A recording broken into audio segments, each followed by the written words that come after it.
Good afternoon students. जैसे कि आपको पता चल ही गया रहेगा, अब लॉकडाउन एक्सटेंड हो गया है। अब लॉकडाउन अभी 17 मई तक है।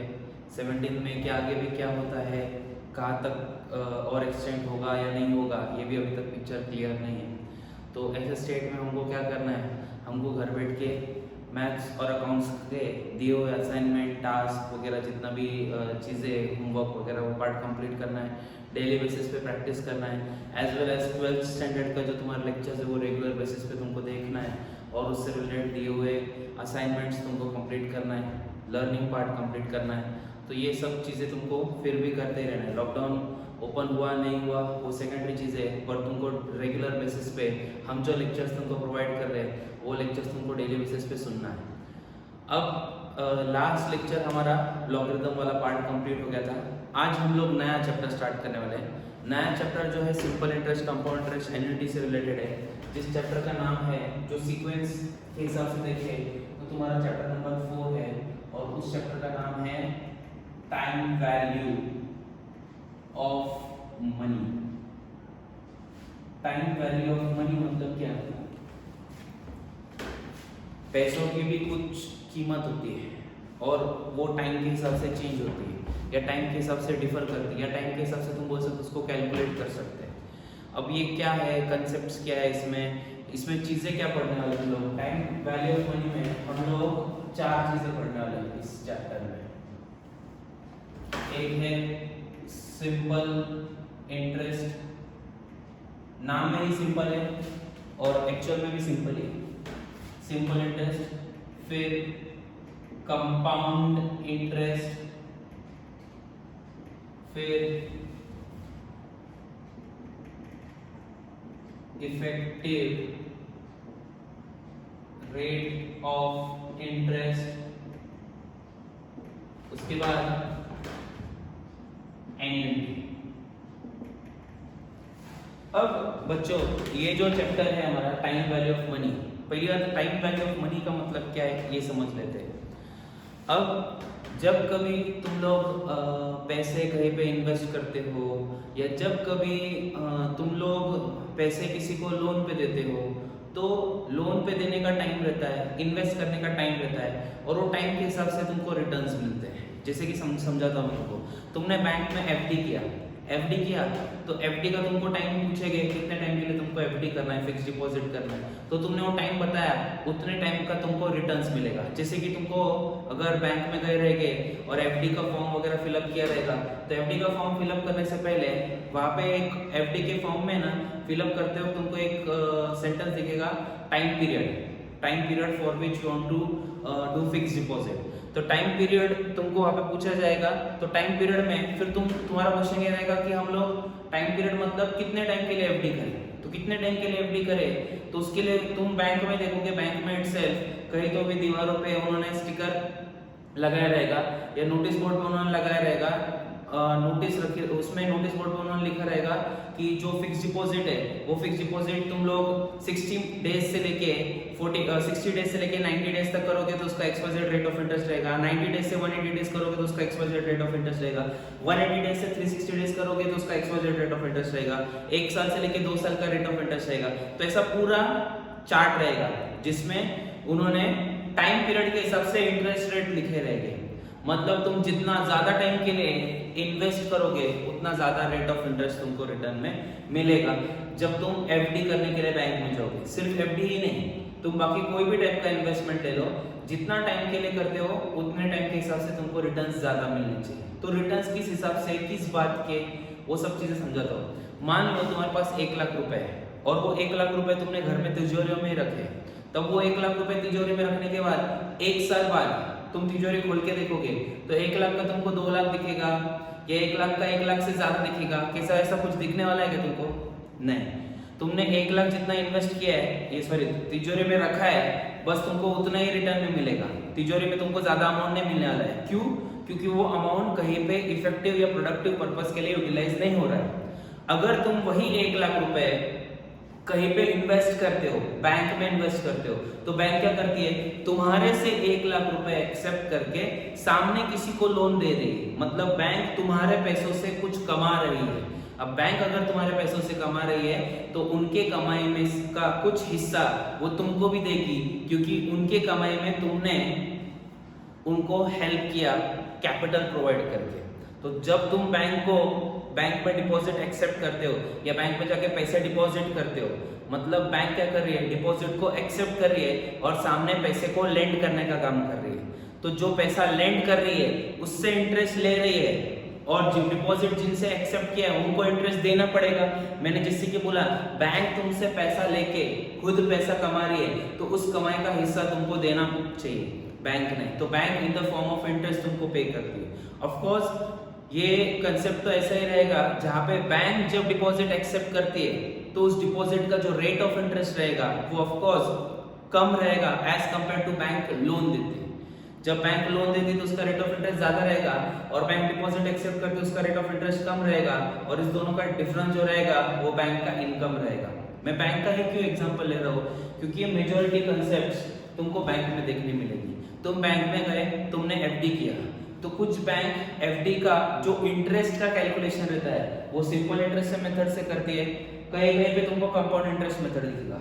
सिंपल इंटरेस्ट मेथड और कंपाउंड इंटरेस्ट मेथड, ये दोनों मेथड से फिक्स डिपॉजिट का इंटरेस्ट कैलकुलेट किया जाता है, जहाँ पे तुम लोग एक ही बार का एक अमाउंट डिपॉजिट कर देते हो और फिर तुमको फ्यूचर डेट को वो पूरा मैच्योरिटी अमाउंट, पूरा लमसम लार्ज अमाउंट मिलेगा, तुम्हारा जितना प्रिंसिपल अमाउंट है वो मिलेगा, एज वेल एज उसके साथ साथ तुमको इंटरेस्ट भी मिलेगा।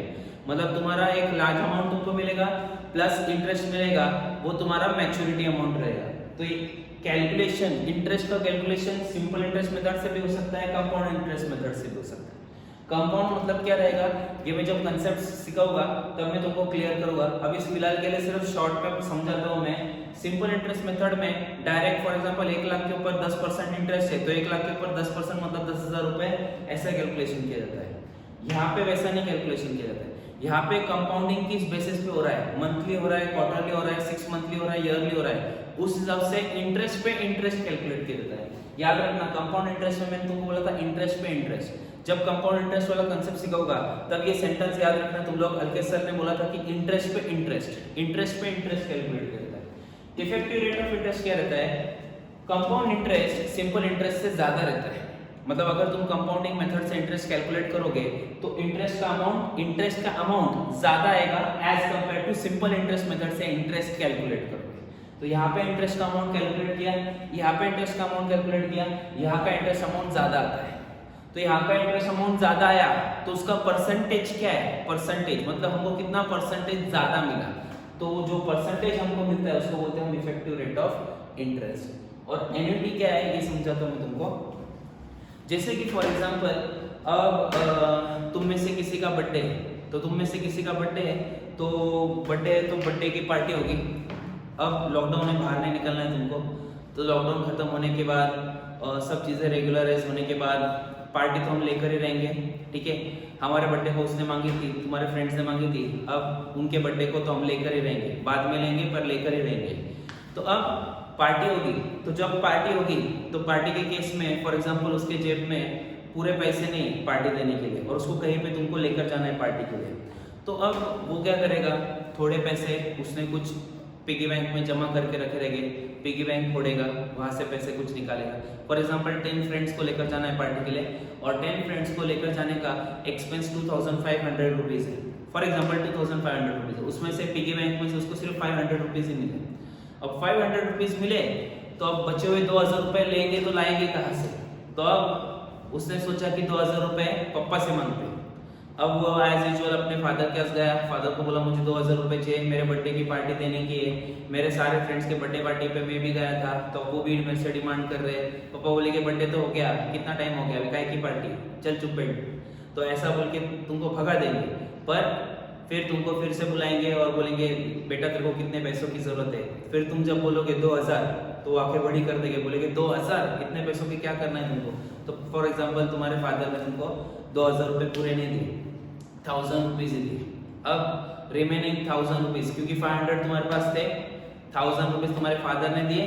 अब रिमेनिंग 1000 रुपीज़ के लिए अब पापा नहीं तो मम्मी से पैसे मांगने के लिए गए, तो मम्मी ने 1000 में से 500 रुपीज़ ही दिया। मम्मी ने बोला रहेगा कि देखो बेटा बजट वगैरह सब जितना भी पापा ने पैसे दिए थे वो सब सब्जी वगैरह में, लॉकडाउन के वक्त नए नए डिशेस बनाने में सब पैसे खत्म हो गए। तो अब पैसे ही नहीं बचे, तो अब पैसे नहीं बचे तो सिर्फ 500 रुपीज़ बचे, तो 500 रुपीज़ ही दे सकते। तो तुम्हारे मदर ने तुमको 500 रुपीज़ दिए, तो 1000 रुपीज़ फादर से मिले, 500 मम्मी ने दिए, 500 तुम्हारे पास थे, तुम्हारे पास 2000 आ गए। अब और 500 रुपीज़ की ज़रूरत है। अब मम्मी पापा से पैसे मांग लिया, फिर अभी दादा दादी अंकल आंटी सबसे थोड़ा थोड़ा थोड़ा थोड़ा करके तुमने 2500 अरेंज किया। अब तुमको तुम्हारे बर्थडे की पार्टी देने के लिए 2500 अरेंज करने के लिए बहुत ज़्यादा प्रॉब्लम, बहुत ज़्यादा डिफिकल्टीज फेस करनी पड़ी। अब वो डिफिकल्टीज तुमको फिर से फेस ना करना पड़े, इससे मैं तुमको एक एडवाइस देता हूँ। अगर तुम्हारे पेरेंट्स तुमको पॉकेट मनी देते रहेंगे, वैसे तो मेरे पेरेंट्स भी मेरे को कभी दिया नहीं पॉकेट मनी वाला कंसेप्ट ही नहीं था मेरे टाइम, पर तुमको अगर मिलता रहेगा और तुमको बर्थडे पार्टी के लिए इतना लार्ज अमाउंट, क्योंकि तुमको पॉकेट मनी मिलती रहेगी तो तुम तुरंत स्पेंड करते रहते थे, सेव नहीं करते होगे, इसलिए फिर बर्थडे पार्टी के वक्त फिर से पॉकेट मनी, फिर से पैसे मांगने पड़े रहते हैं। तो अब तुम क्या कर सकते हो, हर महीने बैंक में जाके एक आरडी अकाउंट ओपन कर सकते हो। बैंक में गए, बैंक में जो ऑफिशियल पर्सन है, जो फॉर्म वहाँ पे अलॉट करने का काम कर रहा है, दे रहा है फॉर्म सबको, तो आप उस पर्सन के पास गए, उसको बोला कि मेरे को आरडी का फॉर्म चाहिए। आरडी का फुल फॉर्म है रिकरिंग डिपॉजिट। रिकरिंग डिपॉजिट मतलब क्या रहता है, तुमको फॉर एग्जांपल हर महीने 500 रुपीज़ मिलते हैं। फॉर एग्जांपल हर महीने 500 रुपीज़ पॉकेट मनी मिलता है, तो तुमने क्या किया, 500 में से 300 रुपीज़ का तुमने आरडी अकाउंट चालू किया। मतलब 300 रुपये तुम सेव कर रहे हो और 200 रुपये तुम लोग स्पेंड कर रहे हो, अपना जो भी पर्सनल एक्सपेंसेस रहेगा उसमें तुम लोग स्पेंड कर रहे हो। तो 300 रुपये तुम लोग हर महीने सेव कर रहे हो। अब हर महीने 300 रुपये सेव करोगे तो 12 मंथ्स के 3600 हो जाएंगे। 300 इंटू 12 3600, मतलब तुम्हारा 3600 का जो हर साल बजट रहता है तुमको बर्थडे पार्टी देने का, उतना अमाउंट तो जनरेट हो जाएगा। प्लस 3600 के साथ साथ तुमको इंटरेस्ट भी मिलेगा। रिकरिंग डिपॉजिट एक ऐसा टाइप का डिपॉजिट रहता है जहाँ पे तुमको हर महीने एक फिक्स्ड अमाउंट जो तुमने डिसाइड किए वो अमाउंट, फिक्स अमाउंट तुमको हर बार बैंक में डिपॉजिट करना पड़ता है, हर महीने एक स्पेसिफिक ड्यू डेट के अंदर। मतलब for example due date 10th है, हर महीने का 10 तारीख के पहले तुमको डिपॉजिट करना है, तो हर महीने के 10 तारीख के पहले तुमको बैंक में जाना है, 300 रुपीज़ डिपॉजिट करना है तुम्हारे रिकरिंग डिपॉजिट अकाउंट में। तो ऐसा पूरा साल भर चलता रहेगा और 12 मंथ जैसे ही कंप्लीट हो जाएंगे तो बैंक तुमको तुम्हारे 300 पर मंथ के हिसाब से 3600 वापस करेगा, प्लस तुमको उसके ऊपर इंटरेस्ट भी देगा। अब ध्यान से सुनना, जब पहली बार तुमने 300 डिपॉजिट किए थे तो उसके ऊपर 12 महीने का इंटरेस्ट मिलेगा, दूसरी बार किए थे 11 महीने का इंटरेस्ट मिलेगा, तीसरी बार किए थे तो 10% का इंटरेस्ट, 10 महीने का इंटरेस्ट मिलेगा। तो अब पहले 12 महीने का इंटरेस्ट, फिर 11 महीना, फिर 10 महीना, फिर 9 महीना, फिर 8 महीना, हर एक अमाउंट पे अलग अलग इंटरेस्ट कैलकुलेट करने से अच्छा एन्युटी मेथड में एक फॉर्मूला है, उस फॉर्मूला से तुम लोग इजीली कैलकुलेट कर सकते हो, तुमको हर एक महीने का अलग अलग इंटरेस्ट अमाउंट कैलकुलेट करने की जरूरत नहीं है। अब एन्युटी मेथड क्या रहता है, annuity word itself says that annually या फिर रिपीटेटिवली। रिपीटेटिवली मतलब क्या, तुम एक फिक्स अमाउंट हर महीने, हर क्वार्टर में, हर 6 महीने या हर साल तुम कंटिन्यूस डिपॉजिट करते रहते हो, उसको हम बोलते हैं एन्युटी। जैसे तुम्हारे पेरेंट्स LIC का प्रीमियम भरते, तुम्हारे पेरेंट्स LIC का प्रीमियम हर साल भरते और 20 साल बाद, 25 साल बाद मैच्योरिटी डेट पे एक लार्ज अमाउंट तुम्हारे पेरेंट्स को मिलेगा। तो तुम्हारे पेरेंट्स को एक लार्ज अमाउंट मैच्योरिटी डेट पे जो मिलने वाला है ना, तो वही amount future value of annuity, मतलब फ्यूचर में मिलने वाला पैसा है। तो एन्युटी वाला कंसेप्ट भी हम लोग आगे सीखेंगे। पर ये जो इन्वेस्टमेंट है ना, ये सब मेजॉरिटी इन्वेस्टमेंट रिलेट करता है बैंक से।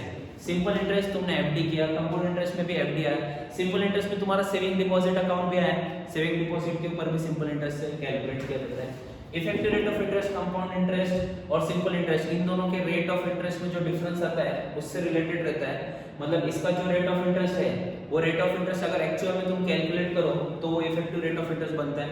जब मैं तुमको इफेक्टिव रेट ऑफ इंटरेस्ट सिखाऊंगा तब मैं तुमको बताऊंगा कंपाउंड इंटरेस्ट कैसे रिलेट करता है वो। और एन्युटी में तुम लोग रिपीटेड हर महीने, हर साल, हर 6 महीने पैसे डिपॉजिट करते हो, वो आ जाता है एन्युटी वाला कंसेप्ट।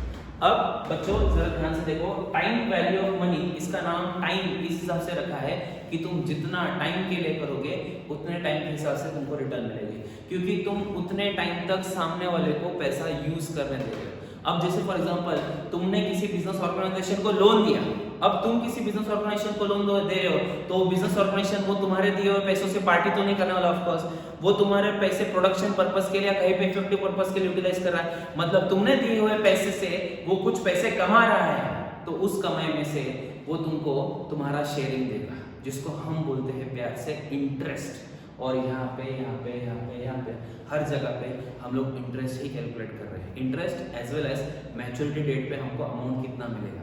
अब बच्चों जरा ध्यान से सुनना, कैलसी पे जितने भी बटन दिख रहे हैं तुमको, हम 90% बटन का यूज क्या है कैलसी का, ये सब इस चैप्टर में सीख लेंगे।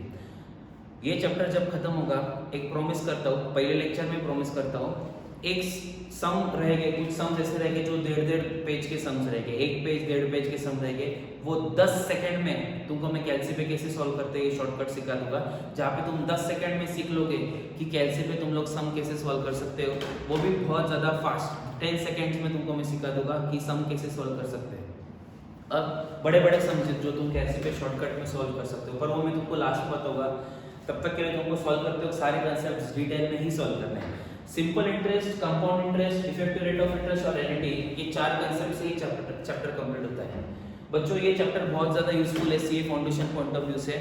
इस चैप्टर से अभी तक के जितने भी अटेम्प्ट्स हुए, मतलब जहाँ पे मैंने बच्चों को पूछा है, जैसे अभी वैसे तो तुमको क्वेश्चन पेपर मिलता नहीं है, तो मैंने बच्चों से जहाँ पे पूछा है, मेरे जो पास स्टूडेंट्स हैं उनसे पूछा है, तो हर बार ये चैप्टर मोर देन 15 मार्क्स के लिए आता है, 10 to 15 मार्क्स से भी के रेंज में, या फिर 15 अबव मार्क्स के लिए आता है, मतलब तुम पकड़ सकते हो 10 to 20 मार्क्स के बीच में, 10 से ज्यादा ही मार्क्स के लिए चैप्टर आता है, 20 मार्क्स के बीच में आता है। चैप्टर बहुत इजी है, तुमको कंसेप्चुअली जाना है, कंसेप्ट्स के हिसाब से पढ़ना है। दूसरी सबसे इंपॉर्टेंट पॉइंट ये बताता हूँ, ये चैप्टर का प्रैक्टिकल यूज कहाँ पे, जब तुम कभी बैंक में एफडी करोगे और एफडी करने के बाद तुमको एफडी का रिसीट मिलेगा, तो रिसीट पे तुम लोग कैसे पे कैलकुलेट कर सकते हो इंटरेस्ट का अमाउंट एक्चुअल में करेक्ट आया है या नहीं आया है, मतलब बैंक का इंटरेस्ट का अमाउंट हो गया, या तुमने किसी को लोन पे दिए पैसे उसका इंटरेस्ट का अमाउंट का कैलकुलेशन हो गया, या कंपाउंड बेसिस पे बैंक तुमको अगर इंटरेस्ट दे रही है उसका इंटरेस्ट का कैलकुलेशन हो गया। मैं तुमको एक बात बता देता हूँ, जब तुम बैंक में जाते हो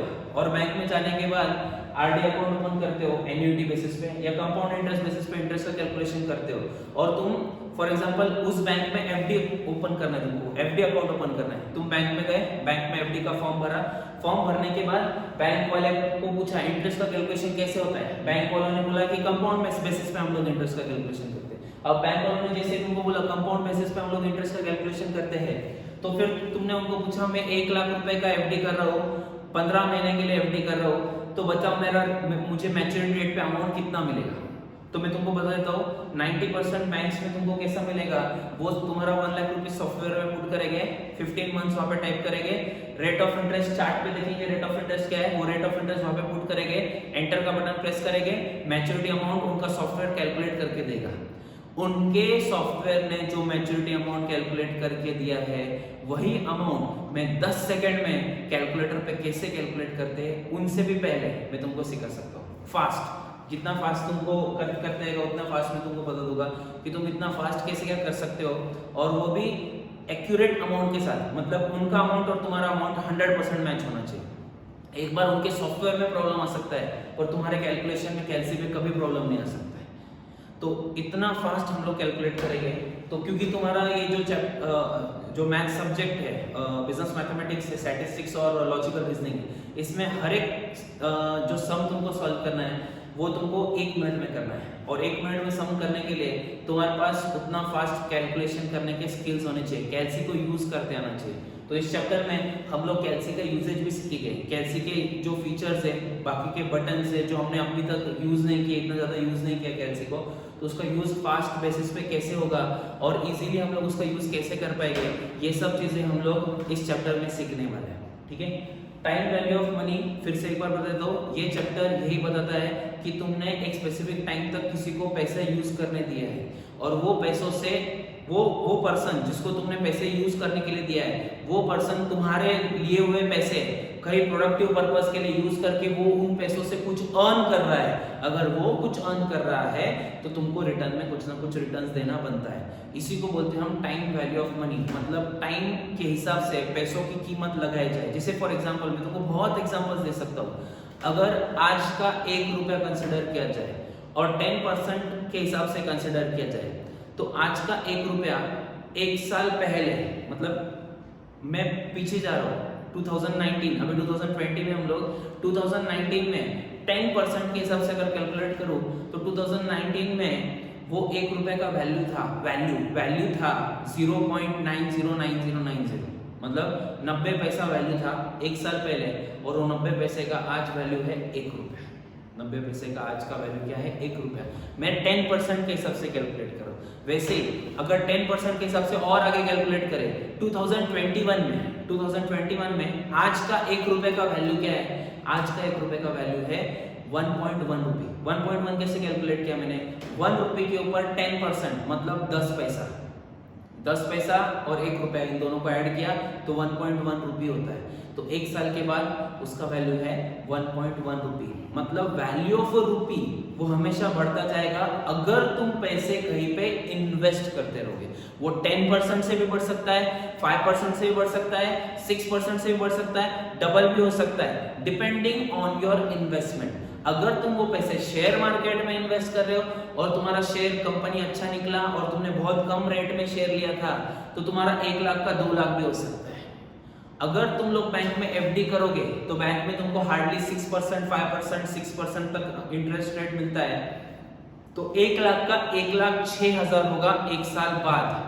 मतलब मुझे ये बोलना है, तुम लोग सिक्योर्ड इन्वेस्टमेंट करो या अनसिक्योर्ड इन्वेस्टमेंट करो, कहीं भी पैसा इन्वेस्ट करो, तुमको रिटर्न जो मिलने वाले हैं वो 1 लाख से ज्यादा मिलेंगे।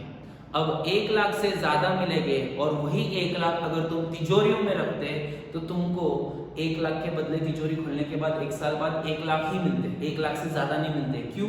क्योंकि तुमने वो पैसे किसी और को प्रोडक्टिव पर्पस के लिए इन्वेस्टमेंट करने के लिए या उसको अपना बिजनेस बढ़ाने के लिए नहीं दिए। तुमने वो पैसे कहाँ पे रखे? तिजोरी में रखे। मतलब अनप्रोडक्टिव पर्पस में तुमने वो डाल के रखे पैसे, तो वो किसी के प्रोडक्टिव पर्पस के लिए नहीं आए, तो तुमको रिटर्न में पैसे ज्यादा नहीं मिलेंगे।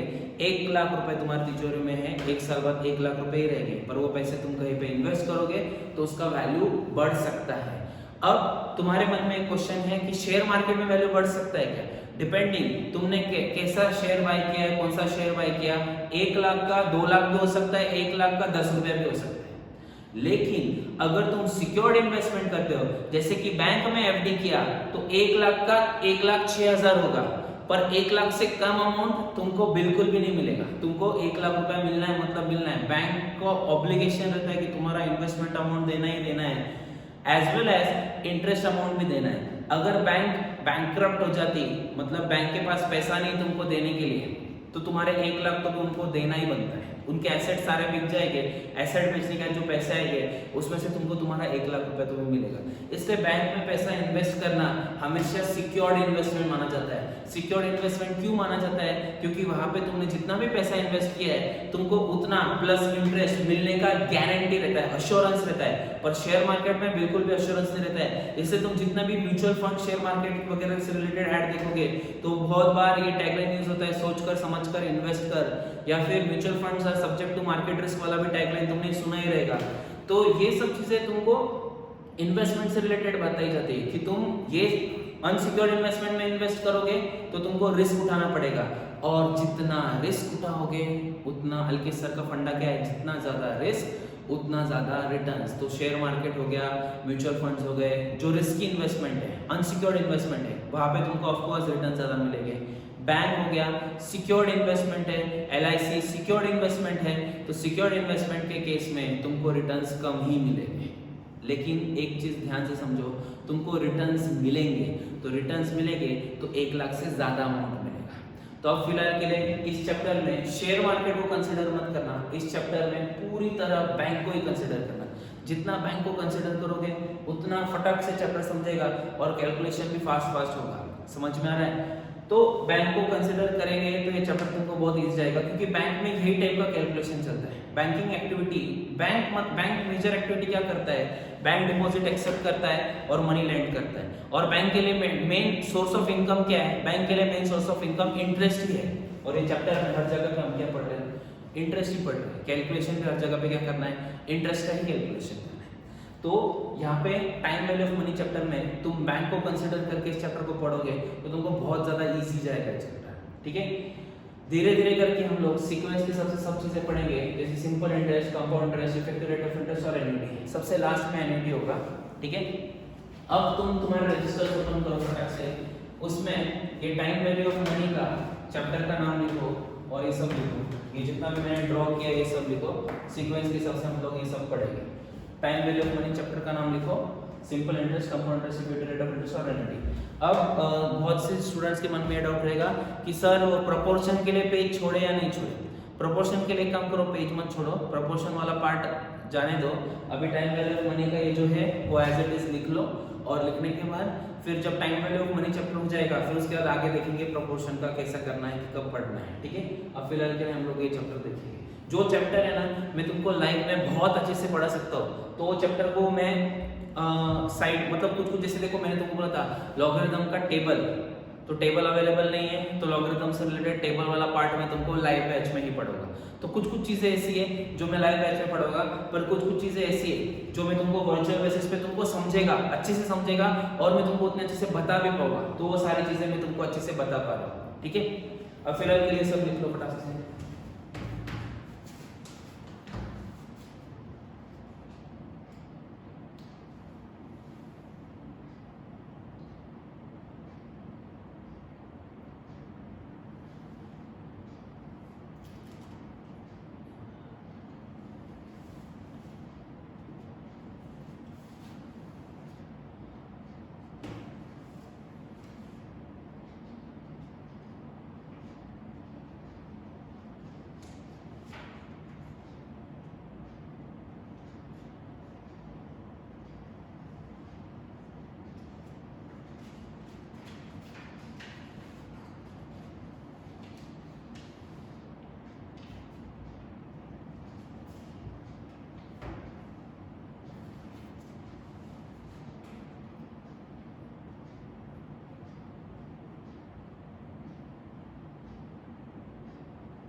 चलो अब हम लोग सिंपल इंटरेस्ट से रिलेटेड डिस्कशन करेंगे। सिंपल इंटरेस्ट वाला पार्ट हम लोग डिस्कस करेंगे।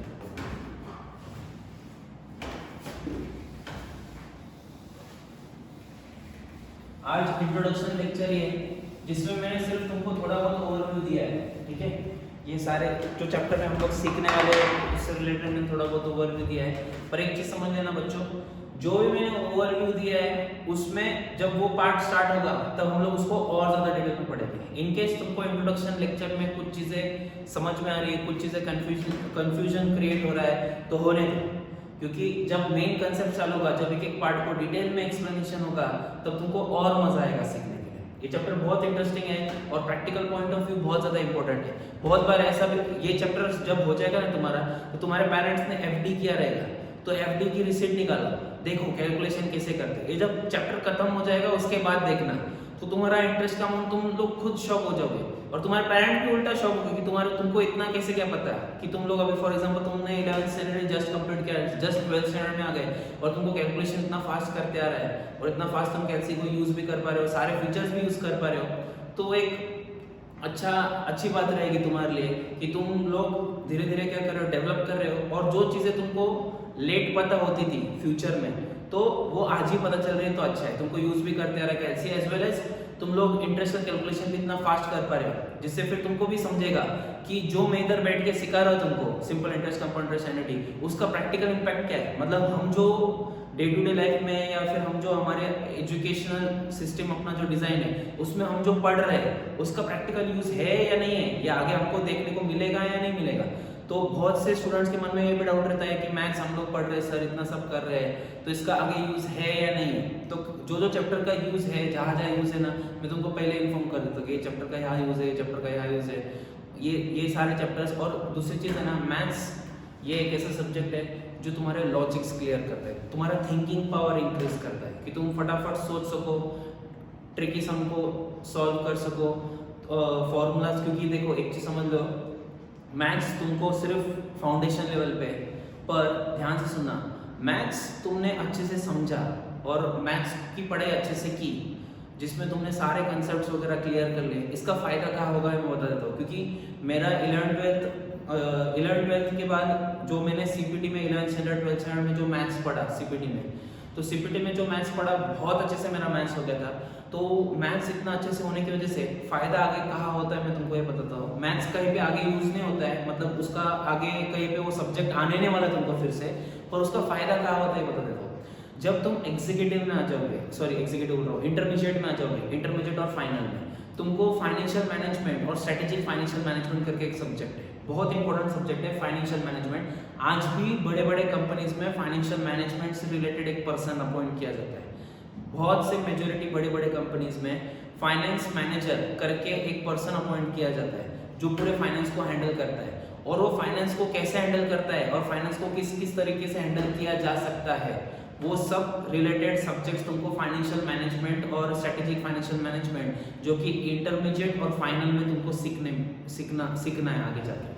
अब जो मैं फाउंडेशन के बाद वाले एग्जाम के रिलेटेड बात करता हूँ, फाउंडेशन के बाद जो तुमको इंटरमीडिएट वाला एग्जाम है तुम्हारा सेकेंड लेवल जो है, उस इंटरमीडिएट एग्जाम में तुमको ये जो तुम लोग बेसिक सीख रहे हो, ये सब बेस सीख रहे हो, यहाँ पे तुमको सिर्फ जैसे फॉर एग्जाम्पल लॉगरिथम वाला चैप्टर हो गया, जैसे ही मैं तुमको सम देता था, वो सम में कोई तो भी एक ऐसा फॉर्मूला था, वो फॉर्मूला हम लोग अप्लाई करते थे, एक सेकंड स्टेप तक आ जाते थे, सेकंड स्टेप जैसे आ गया आगे फटाफट फटाफट फटाफट सॉल्व करते थे। बस वो सेकंड स्टेप तक आने के लिए हमको फॉर्मूलाज देखने पड़ते थे और ये सोचना पड़ता था कि ये सम में हम लोग कौन सा वाला फॉर्मूला अप्लाई कर सकते हैं।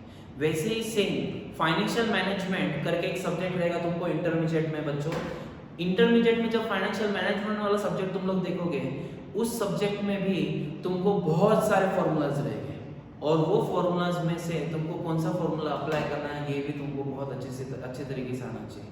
तुमको सीए फाइनल में भी अभी तुमको और एक चीज़ बता देता हूँ, स्टैटिस्टिक्स वाला पार्ट जब हमारा स्टार्ट होगा, अभी तुम लोग बिजनेस मैथमेटिक्स पढ़ रहे हैं, बट जब स्टैटिस्टिक्स वाला पार्ट स्टार्ट होगा तो उसमें स्टैंडर्ड डेविएशन करके एक कंसेप्ट आएगा। वो स्टैंडर्ड डेविएशन जो तुम सीए फाउंडेशन में पढ़ोगे, वो तुमको फाइनल में स्ट्रेटेजिक फाइनेंशियल मैनेजमेंट वाला जो एसएफएम सब्जेक्ट है 100 मार्क्स का सब्जेक्ट है, इंटरमीडिएट में भी 100 मार्क्स का है, फाइनल में भी 100 मार्क्स का है। तुमको फाइनल में वो सेम कंसेप्ट रिपीट होगा वहाँ पे। और चीज़ बता देता हूँ, जो टाइम वैल्यू ऑफ मनी हम लोग पढ़ रहे हैं, टाइम वैल्यू ऑफ मनी, ये भी सब्जेक्ट से रिलेटेड कुछ चीज़ें तुमको इंटरमीडिएट में आएगी, एफएम सब्जेक्ट में। जो एफएम सब्जेक्ट तुम्हारा इंटरमीडिएट में आने वाला है, उसमें भी तुमको टाइम वैल्यू ऑफ मनी से रिलेटेड भी कंसेप्ट्स रहेंगे। तो इसलिए मैं तुमको बोल रहा हूँ, जो तुम ये सीख रहे हो इसको बहुत अच्छे तरीके से सीखोगे ना, तो तुम्हारे जो लॉजिक्स है वो लॉजिक्स तुम लोग आगे यूज कर सकते हो, लॉजिक्स आगे अप्लाई हो सकते हैं। कुछ सिलेक्टेड चैप्टर का यूज है, पर सिर्फ तुम्हारा थिंकिंग पावर यूज करना, कौन सा फॉर्मूला कहाँ पे अप्लाई करना, तुम्हारे लॉजिक्स, तुम्हारा बेस, तुम्हारा थिंकिंग कितना ज़्यादा स्ट्रांग है, उस बेसिस पे डिपेंड होगा कि आगे के जो भी सब्जेक्ट्स रहेंगे जो मैथ्स से रिलेटेड रहेंगे, मैथ्स ऑफ कोर्स नहीं रहने वाला है तुमको, पर मैथ्स से रिलेटेड जो रहेंगे वो तुम कितने अच्छे से टैकल कर पा रहे हो। इन्वेस्टमेंट तुमने अगर for example machine A, machine B, machine C, तीन में से कोई तुम्हें एक मशीन खरीदनी है, तो तुम कैसे इन्वेस्ट करोगे, 3 मशीन का कॉस्ट कैसे कैलकुलेट करोगे, नंबर ऑफ यूनिट्स कैसे कैलकुलेट करोगे, यहाँ पे सब जगहों पे लॉजिक्स लगते हैं। और वो लॉजिक्स के लिए तुम्हारे मैथ्स वाला सब्जेक्ट तुम्हारा थिंकिंग इंक्रीज करता है, तुमको एप्लीकेशन वाला कंसेप्ट सिखाता है, कौन सा फॉर्मूला कहाँ पे अप्लाई किया जाता है। तो ये सब चीज़ें ना तुम्हारे फाउंडेशन में क्लियर होती है। इसीलिए फाउंडेशन लेवल पे मैथ्स रखने का रीज़न ये है कि तुम्हारे एक तो लॉजिक क्लियर हो, तुम अच्छे से सोचो, थिंकिंग तुम्हारा स्ट्रांग हो, ताकि तुमको कंसेप्ट्स वगैरह सब अच्छे से अप्लाई करते आए, हर जगह पे फॉर्मूलाज अच्छे से अप्लाई करते आए। तो इसलिए ये मैथ्स का सब्जेक्ट तुमको सीए फाउंडेशन में रखना है। अब हम लोग आज सिंपल इंटरेस्ट वाला पार्ट पढ़ेंगे। सिंपल इंटरेस्ट क्या है पहले समझ लो। सिंपल इंटरेस्ट नाम में ही सिंपल है, तो इसका कैलकुलेशन भी सिंपल है। अब बच्चों ध्यान से सुनो, जब अभी आगे के सारे लेक्चर्स में तुम लोग जब बैठोगे कैल्सी लेके तुमको बैठना है, कंपल्सरीली तुम्हारे सामने कैल्सी चाहिए। कैल्सी वही यूज करना जो तुम हमेशा यूज करते रहोगे, मतलब तुम एग्जाम में भी वही कैल्सी लेकर जाओगे, वही कैल्सी यूज करना। मैं ऐसा हर बैच में बोलता हूँ, क्यों बोलता हूँ तुमको समझाता हूँ। अब जैसे फॉर एग्जांपल मेरे पास कोई दूसरा कैल्सी है, अभी मैं ऑफिस वाला कैल्सी यूज कर रहा हूँ और मेरे घर पे भी एक कैल्सी है, तो मेरा जो घर पे जो कैल्सी है, मैंने जब सीपीटी का एग्जाम दिया था तब से लेके मैं वही टाइप का कैल्सी यूज कर रहा हूँ। मैंने जब सीपीटी का एग्जाम दिया था वो जो कैल्सी था वो खराब हो गया, फिर मैंने दूसरा कैल्सी बाय किया वो भी खराब हो गया, पर मैं जो भी कैल्सी बाय कर रहा हूँ मैं सेम टाइप की कैल्सी बाय कर रहा हूँ। ऑफकोर्स 10-11 साल तक एक ही कैल्सी चलेगा ऐसा नहीं, टूटेगा गिरेगा फूटेगा, नया कैल्सी खरीदना पड़ेगा। पर नया कैल्सी भी जब भी मैंने खरीदा तभी भी वही टाइप का कैल्सी खरीदा। तो ऐसा मैंने क्यों किया और मैं ऐसा तुमको क्यों बोल रहा हूँ पहले समझ लो। तुम सेम टाइप का कैल्सी अगर यूज करोगे ना, एक बार तुम्हारा कैल्सी पे हाथ बैठ गया ना, तुम फटाफट कैलकुलेशन कर रहे हो। अभी आज भी मैं मेरे घर पे जो मैंने कैल्सी रखा है, मैं जो कैल्सी यूज करता हूँ, मैं उसके ऊपर टोटलिंग करना रहा ना, मैं कभी बटन पे भी नहीं देखता हूँ, स्क्रीन पे भी नहीं देखता हूँ। मेरा हाथ इतना अच्छे से कैल्सी पे बैठा हुआ, मैं बिना देखे फटाफट टाइप कर सकता हूँ कैल्सी पे। तो तुम्हारा भी हाथ उतना फास्ट बैठना चाहिए, इसलिए मैं बोल रहा हूँ एक ही टाइप का कैल्सी यूज करो। मतलब आज के लेक्चर में पापा का कैल्सी लेकर आया, फिर कल के लेक्चर में खुद का कैल्सी यूज किया, फिर दोनों कैल्सी नहीं मिल रहे तो बाजू वाले घर से कैल्सी लेकर आए। ऐसा नहीं करना है तुमको। तुम्हारा जो कैल्सी तुम एग्जाम के में भी फाइनल एग्जाम तक भी वही टाइप का कैल्सी यूज करने वाला, वही कैल्सी तुमको यूज करना है। कैल्सी चेंज मत करना, ठीक है, कैल्सी वही यूज करो। अब तुमको और एक चीज बता देता हूँ, जब मैं कैल्सी पे तुमको शॉर्टकट्स बताता हूँ, शॉर्टकट्स इनटू वाला शॉर्टकट मैंने तुमको बताया था, तो जिनके पास कैसियो कंपनी का कैल्सी है, तो उनके शॉर्टकट्स में थोड़े बहुत अलग अलग चीजें आती हैं। मैं तुमको बताऊंगा कैसियो की कैल्सी का जिनको प्रॉब्लम आ रहा है, घर पे बैठ के तुम कैलकुलेशन कर रहे हो और तुमको, क्योंकि 90% 95% स्टूडेंट के पास वो कैसियो नहीं, बाकी कैल्सी यूज कर रहे हो तुम लोग, पर जो 5% to 6% स्टूडेंट को जो भी मैं शॉर्टकट सिखाऊंगा, वो शॉर्टकट्स में अगर तुमको प्रॉब्लम आ रहा है, लेक्चर देखने के बाद तुरंत तुम मुझे टेलीग्राम पे मैसेज करोगे। लेक्चर जैसे कंप्लीट हो जाता है और तुमने देखा मैंने कैल्सी का कोई शॉर्टकट सीखा है, तुम मुझे टेलीग्राम पे मैसेज करोगे। टेलीग्राम पे मैसेज करने के बाद मैं तुमको वो शॉर्टकट कैसा है, तुम्हारे कैल्सी पे कैसे वर्क करेगा, मैं तुमको बता दूंगा, या फिर उससे रिलेटेड एक छोटा सा वीडियो में बना के तुमको पोस्ट कर दूंगा पर्सनल में सबको, कि वो कैल्सी को यूज कैसे करना है वो शॉर्टकट के लिए। तो डेली बेसिस पे तुमको लेक्चर्स देखने हैं और मुझे उसी दिन मैसेज आया तो ही मैं रिप्लाई करूंगा। आज फॉर एग्जांपल लेक्चर लिया मैंने तुमको कैल्सी का शॉर्टकट सिखा दिया। कैल्सी का शॉर्टकट सिखाने के बाद तुम्हारा अगर कैसियो कंपनी का कैल्सी रहेगा तो तुमको आज ही मुझे रिप्लाई में पूछना है कि वो कैल्सी में यूजेज कैसे करना है, ठीक है। तुम मुझे 3-4 दिन बाद पूछोगे तो मैं 3-4 दिन बाद तुमको आंसर नहीं दूंगा। मतलब तुम 3-4 दिन बाद पूछ रहे हो तो तुम 3-4 दिन बाद लेक्चर देख रहे हो, वो ऐसा हो जाएगा। तो तुमको लेक्चर देखने का तुरंत, अगर तुम्हारे कैल्सी पे मैंने जैसा कैलकुलेशन करा है, जैसा शॉर्टकट सिखाया है, वैसा शॉर्टकट तुम्हारे कैल्सी पे नहीं हो रहा है तो तुमको मुझे तुरंत पूछना है लेक्चर में। अब सिंपल इंटरेस्ट वाला कंसेप्ट हम लोग पढ़ेंगे। सिंपल इंटरेस्ट मतलब ये कैलकुलेशन कैसा रहता है और सिंपल इंटरेस्ट वाला कंसेप्ट क्या है। अब ध्यान से सुनो। फॉर एग्जाम्पल मेरे पास 1 लाख रुपए आज के डेट में, मेरे पास आज के डेट पे 1 लाख रुपए है, तो 1 लाख रुपए हो गया प्रिंसिपल। 1 लाख रुपए क्या हो गया बच्चों? प्रिंसिपल। और मुझे ये बैंक में एफडी करना है 1 लाख रुपए का, एफडी करना है। और एफडी करने के लिए बैंक में गया 1 साल के लिए, तो बैंक वालों ने बोला तुमको 10% मिलेगा। एग्जाम्पल, अब फिलहाल तो 6% से ज्यादा नहीं मिल रहा है, पर 10% मिलेगा। एग्जाम्पल पकड़ के चलो। और बैंक वालों ने पूछा कितने टाइम के लिए करना है, मैंने बोला मुझे 1 ईयर के लिए करना है। 1 लाख रुपए 10% के हिसाब से फिक्स डिपॉजिट करना है 1 year. P for principal, I for interest, N for number of years. Number of years हमेशा याद रखना, इयर्स में रहना चाहिए। यहाँ पे अगर तुमको क्वेश्चन में मंथ में दिया है तो उसको इयर्स में कन्वर्ट करना। जो जो चीजें बता रहा हूँ, समझा रहा हूँ, एक ही बार का अच्छे से समझो, क्योंकि एक बार तुमको अच्छे से समझ में आ गया ना तो बार बार चीजें रिपीट करने की जरूरत नहीं पड़ेगी। P फॉर प्रिंसिपल, प्रिंसिपल मतलब आज तुम्हारे जेब में कितने पैसे हैं, ये प्रिंसिपल। I फॉर इंटरेस्ट मतलब जहाँ पे भी पैसे इन्वेस्ट करोगे तो उसके ऊपर तुमको रिटर्न में इंटरेस्ट कितना मिलेगा। N for number of years, याद रखना नंबर ऑफ इयर्स। ये इंटरेस्ट रेट जो होता है I फॉर, ये हमेशा पर एनम ही होता है। अगर तुमको पर मंथ दिया है तो उसको पर एनम में कन्वर्ट करो। यहाँ पे नंबर ऑफ इयर्स अगर मंथ में दिए तो उसको इयर्स में कन्वर्ट करो, क्योंकि n stand for number of years. Number of years भी लिख सकते हो या फिर t भी लिख सकते हो। t स्टैंड्स फॉर टाइम, पर टाइम रिक्वायर्ड ये भी नंबर ऑफ इयर्स में ही होता है, तुमको इयर्स में ही लिखना है। अगर इधर क्वेश्चन में मंथ्स में है तो उसको इयर्स में कन्वर्ट करना है तुमको, ठीक है। कैसे कन्वर्ट करना है, क्या कन्वर्ट करना है, जब सम स्टार्ट होगे तब मैं तुमको सम में समझाऊंगा।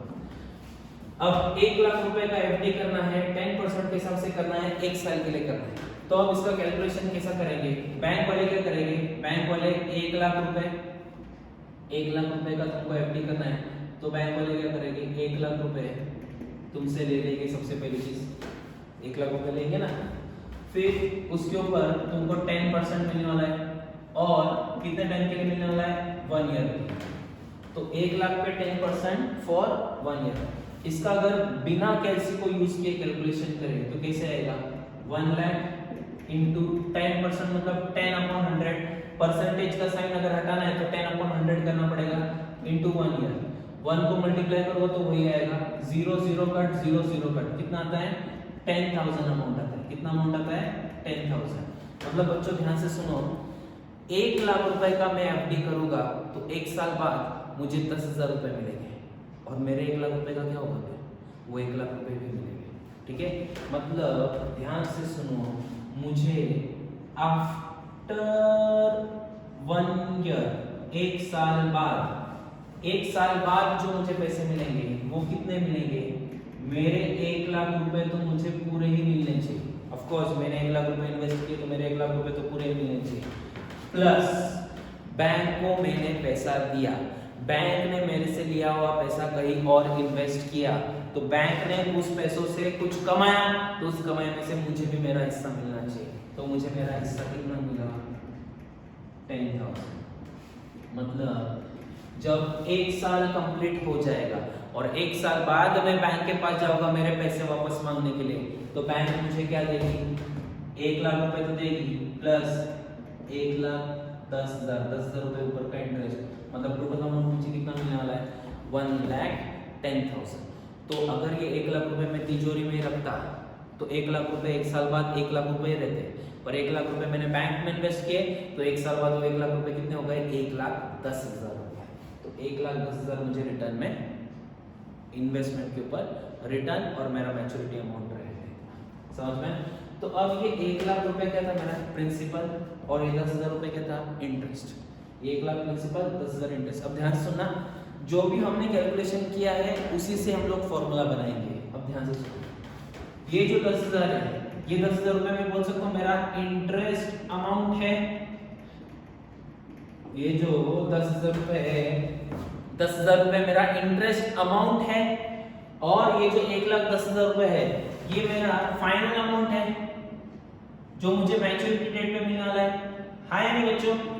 अब जरा ध्यान से सुनो जरा ध्यान से सुनो और देखो भी, इंटरेस्ट अमाउंट मतलब 1 लाख, मतलब तुम्हारा P इंटू इंटरेस्ट रेट मतलब I into number of year 1 year मतलब T।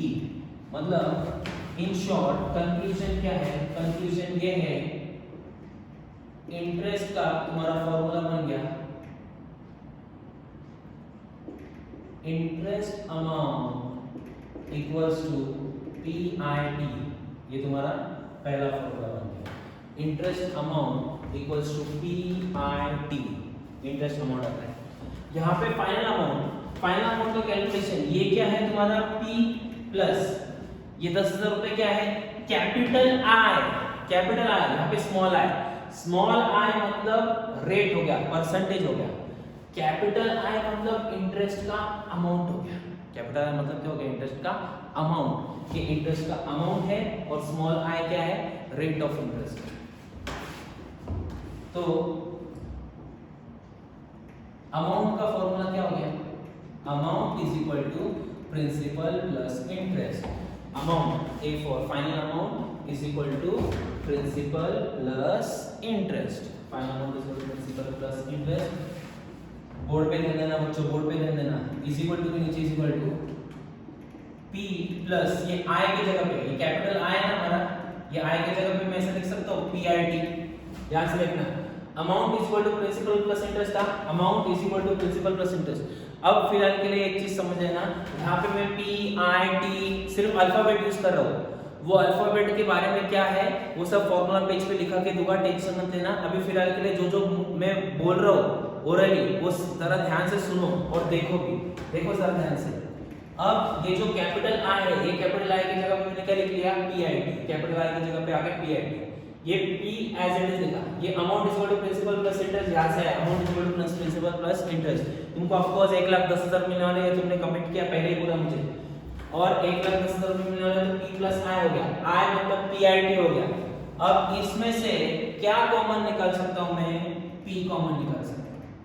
तो P कॉमन निकाला तो यहां पे 1 बचता है प्लस IT, तो तुम्हारा इंटरेस्ट अमाउंट का फार्मूला हो गया PIT और अमाउंट का फार्मूला हो गया P प्लस I, और I की जगह पे मैं PIT लिख सकता हूँ, तो P प्लस PIT, और यहाँ से मैंने P कॉमन निकाल लिया तो P ब्रैकेट 1 प्लस IT।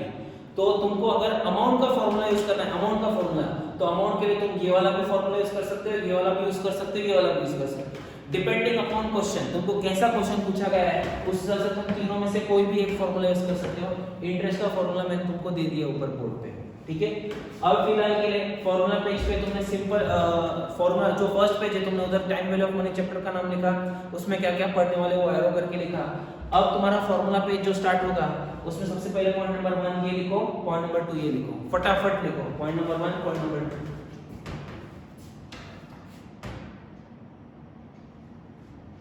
फटाफट लिखो।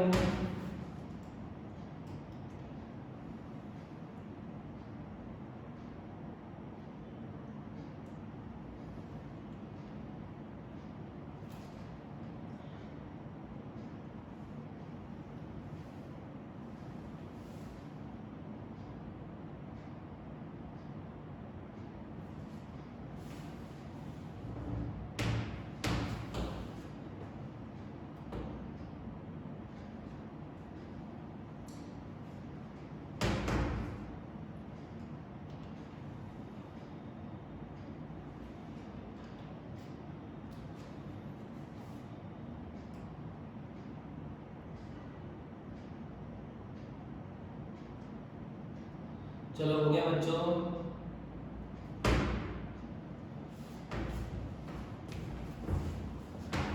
पॉइंट नंबर 1 पॉइंट नंबर 2 ये सब लिख लिया, ठीक है। आज के लिए फिर हम लोग इतना ही पढ़ते हैं। मैं तुमको इंट्रोडक्शन दिया लेक्चर का, सिंपल इंटरेस्ट क्या रहता है, सिर्फ थोड़ा बहुत ओवरव्यू दिया है, और बहुत सारे साउंड्स भी देखने हमको, और उसके साथ साथ हमको बाकी की चीज़ें भी डिस्कस करनी है। तो आज के लिए इतना ही, यही रुकते हम लोग। अब अगले लेक्चर में हम लोग सिंपल इंटरेस्ट वाला कंसेप्ट देखेंगे, ये जो कंसेप्ट सिखाया है इसके बारे में, ये अल्फाबेट्स के बारे में लिखेंगे, और अगले लेक्चर में हम लोग सिंपल इंटरेस्ट रिलेटेड सम्स भी करेंगे। तो आज के लिए इतना ही, thank you very much, have a good day, thank you.